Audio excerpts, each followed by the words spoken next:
should we really be celebrating Winston Churchill? Well, joining us now to debate Churchill's legacy is historian and former board member of the International Churchill Society, Rafe Heydel-Mankoo, and political commentator Femi Nylander. Very good to see you both this morning. And Rafe, let's start with you. And you are a big Winston Churchill fan. Why should we be celebrating him? Yes, you may be able to see his bust over my shoulder here. Look, I say, bravo to the Royal Mint for actually supporting what most British people support. Remember in 2002, Churchill was voted the greatest Briton of all time. He's been the greatest inspiration in my own life, and I just hope that things like this help to inspire future generations. That's why I've called for a long time for the early May bank holiday to be renamed Sir Winston Churchill Day, for us to actually celebrate, like the Americans have a Martin Luther King Jr. Day, a chance for us to celebrate the greatest wartime leader in British history. And that's not a right-wing argument. Clement Attlee, the great socialist prime minister, Labour's finest prime minister, also said that the whole world owes Churchill a huge debt. There are very few times in history when that expression, cometh the hour, cometh the man, is more apt. And it's hard, I would say, perhaps impossible to think of another occasion in world history when the future of Europe and the free world rested briefly upon one man's shoulder for 1 year, from Dunkirk and the fall of France in May-June 1940 until Hitler invaded Russia in 1941. Britain alone was standing against Hitler, and if Hitler had beaten Britain, he would have controlled Europe and would have been able to focus 100% of his forces against Russia rather than just 70%. And as Stalin acknowledged, and Khrushchev, if Germany had gone to war against Russia alone, he would have defeated Russia, and the world today would look very different. Yeah, it certainly would. Look, in the face of that, Femi, it's difficult to argue against commemorating Sir Winston, isn't it?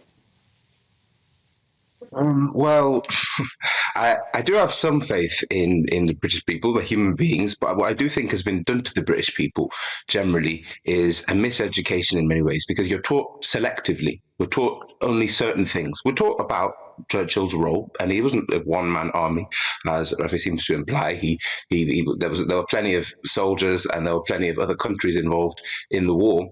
However, we're taught all of that, great. But what we should also be taught, and usually I'd start talking about the Bengal famine, which I believe is Churchill's biggest crime in India. But today I'd want to talk about a different one because it's more relevant at the moment. When the initial idea of the ethnic cleansing of Palestine, which is leading to the murder of children today, was taking place, Churchill is on record as having said, and may I be very clear, this is a very, very, very blatant endorsement of the idea of ethnic cleansing and racial genocide. I do not admit that the dog in the manger has the final right to the manger, even though he may have lain there for a very long time. I do not think a great wrong has been done to the Red Indians of America or the Black people of Australia by their replacement with a higher grade race. So here he is being very clear that what Churchill believes, while he preaches about freedom and equality in Europe, and while he fights the Nazis, who were thugs in their own right, he is being very clear that he believes that white Europeans are a higher grade race than Arabs and than Black Aboriginal Australians and American indigenous people, and it's fine to go there and take their land and massacre them or drive them out in order to do so. And that has very real repercussions today in the murder of 20,000 Palestinians. And it's not just to say that Churchill was a man of his time, because in the same parliamentary debate in 1948, when the NABCA was taking place, Bevin, British Foreign Secretary Ernest Bevin, said, with reference to the Palestinians, the driving of poor innocent people from their homes, whether it is in Germany by Hitler or by anyone else, is a crime. And we really ought to join together to stop it if we can. That's the British Foreign Secretary of the time. So not all people were united in their views that this is fine. So one example. Okay, you've raised some really valid points there. You've raised some really valid points. Let's get Rafe to respond to that.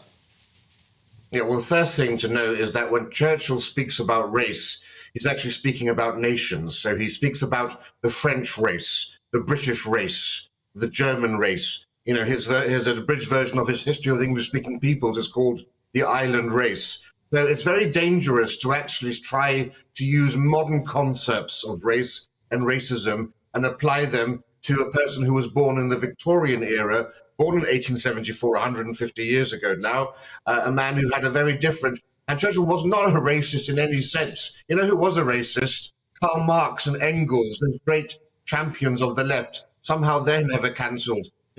Even, you know, Gandhi called that South Africans, blacks were living like animals. You had Beatrice Webb, the great socialist icon, also using the N-word frequently and other nasty words about Chinese and so forth. There were certain things that were said at the time. What's amazing about Churchill is he never used racial epithets. In all of the 2 million words he wrote, in all of his private correspondence and letters, never once did he ever use the N-word, for example, whereas it was used in common parlance, including by Bevan, including by Leo Amery, another critic of his. What's remarkable is that Churchill had a paternalistic attitude. So Churchill actually fought against American segregation policy in Britain during World War II. He said that we will not be party to what the American troops were doing in segregating their troops, that black American soldiers had equal rights of access to canteens, cinemas, theatres and restaurants in this country. It was Churchill who actually said that blacks in Africa should have equal rights. Gandhi praised him for fighting for Indian rights in South Africa. And it was Churchill who actually helped to end slavery in Sudan. This man has a great long list of things that he did. He spoke with a paternalistic attitude because in his attitude, in his mindset, Europe and Britain were far more advanced and developed than these other parts of the world. When he says that he's not going to apologize for it, it was because he genuinely thought that that the West was improving the lot of people around the world who didn't have access to medicine and healthcare or education or modern sanitation and so forth. So we can't use the arguments of today when we're looking at a very different historical world of the past. Okay. And I think, you know, Femi should educate himself a bit more about this topic. Well, look, I think we all need to be educated on both sides about all of this, I think. Look, Rafe, Femi, really good to see you both. Thank you for your thoughts. May I just reply to that? Because he got if you can do it in 30 seconds. Quickly. Sure. I just want to repeat the quote, and then you can decide whether or not this is about nations or races. No great wrong has been done to the red Indians of America or the black people of Australia by their replacement of a higher... Rafe, you spoke a long time. Rafi, you spoke a long time. By a higher grade race. He's obviously talking about the ethnic displacement of people who are red or black by people who are white. Nothing to do with nations. Do some more research. Rather than quoting out of context, do some more research into the broader picture and you'll realise that's not what he was saying. The quote speaks for itself. Well, okay. I'm afraid we are out of time. Rafe Heydel-Mankoo, thank you very much. And Femi Nylander, good to see you both this morning. And do get your views in on that. gbviews@gbnews.com.